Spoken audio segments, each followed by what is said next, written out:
प्रहार जनशक्ती पक्षाचे शेतकरी, कामगार व महिला प्रतिनिधींच्या शिष्टमंडळाने आज जिल्हाधिकारी कार्यालयात उपजिल्हाधिकारी राजपूत यांची भेट घेऊन विविध जनहिताच्या प्रश्नांवर सविस्तर चर्चा केली आहे। शेतकरी, महिला, कामगार, रेल्वे प्रकल्प तसेच विविध विकास कामांसंदर्भातील मागण्यांचे निवेदन केंद्र सरकारकडे पाठवण्याची विनंती यावेळी करण्यात आली। शिष्टमंडळाने सिन्नर तालुक्यासह नाशिक जिल्ह्यातील शेतकरी व सर्वसामान्य नागरिकांसमोर विविध प्रश्न मांडले।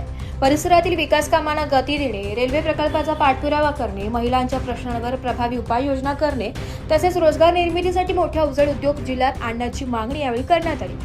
मोठे उद्योग उभारल्यास नाशिक लोकसभा मतदारसंघातील रोजगार व औद्योगिक विकासाला मोठी चालना मिळेल असा विश्वास शिष्टमंडळाने व्यक्त केला आहे। या प्रसंगी प्रहारचे जिल्हाध्यक्ष शरद संपत शिंदे, नाणेगावचे चेअरमॅन प्रहार सिन्नर तालुकाध्यक्ष कैलास दातीर, तालुकाध्यक्ष संगीता आगळे, शेतकरी संघटना तालुकाध्यक्ष चंद्रकांत डावरे, युवा अध्यक्ष पांडुरंग आगळे, कामगार प्रहार तालुकाध्यक्ष योगेश कहांटळ तसेच शेतकरी संघटनेचे उपाध्यक्ष आणि इतर पदाधिकारी उपस्थित होते।